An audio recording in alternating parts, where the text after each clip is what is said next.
All right, good morning. How's everybody doing? Made it to the end. This is my diehards. Thank you for being here. The final session of the HR Technology Conference. Next up, a very good friend of mine, Jason Lauritsen, Director, Best Places to Work at the Quantum Workplace, and a super guy. Jason, welcome. Thanks, Steve. Good morning, everybody. All right, Steve. You ready? Let's do this. Let's go.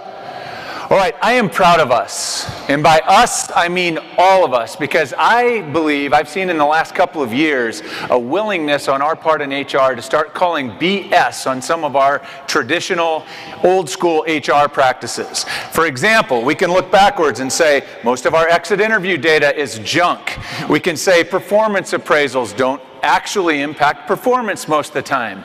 We're even getting honest about the fact that human beings aren't very good at assessing other human beings. I'm here to add one more thing to the BS list, and that is that employee feedback tools need to be anonymous. As if anonymity has such a great track record. I present you online comments in Ashley Madison as proof of the behavior that it promotes. Now I know what you're going to say. Our feedback tool has to be anonymous because our employees are fearful of the backlash that might come from managers if they're honest. Really? And you're okay with that? How about instead of making our survey anonymous, we go out and do some investigation to find out what our managers are doing to make their employees so afraid of them? Just saying. A few years ago, I was put through an anonymous 360 assessment process as part of my development plan. I still remember vividly the outcome of that. I was given what I still affectionately refer to as my "you suck" list. Now, it was full of all sorts of helpful ways that I could suck less. At least that's how it felt. I ended up angry, confused, a little bitter, certainly defensive. Right? That's not a great combination of emotions to put feedback to positive use. Later, I got some non-anonymous context about that feedback from the people that actually gave it to me. That ended up being what helped me turn it into something positive. Once anonymity was out of the way, we made progress. And I think anonymity almost feels out of style today, doesn't it?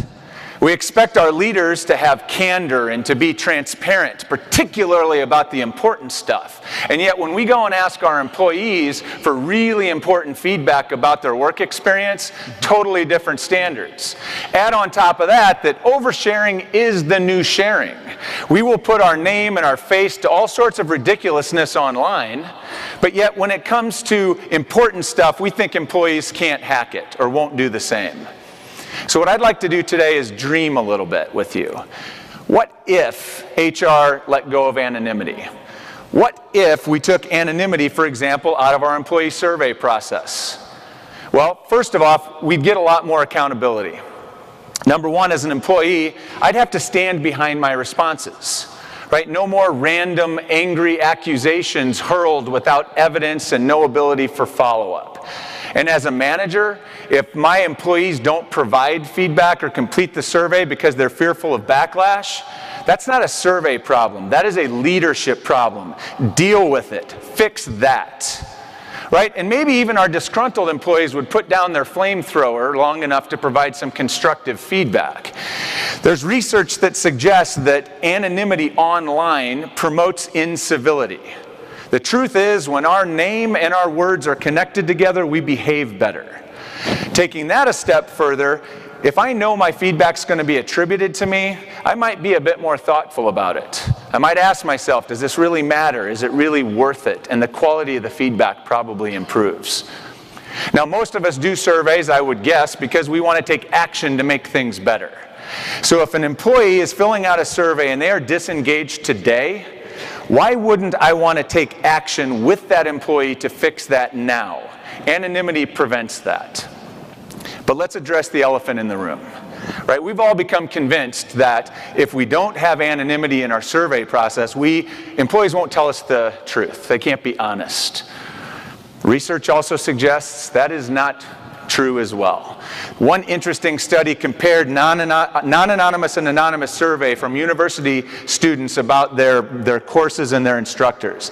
They found no meaningful difference between the quality of the feedback. What they did find was that the non-anonymous feedback actually provided more detail and was more broad. So the value of the feedback actually got better when anonymity was taken out of it. So the thought I'd like to leave with you today is that in a world that's yearning for greater transparency, I think it's time for us to abandon anonymity in HR. I'll even put my name to that. Thank you. I'd like to give you some non-anonymous feedback right now. That was fantastic. Thank you very much. All right, thank you very much.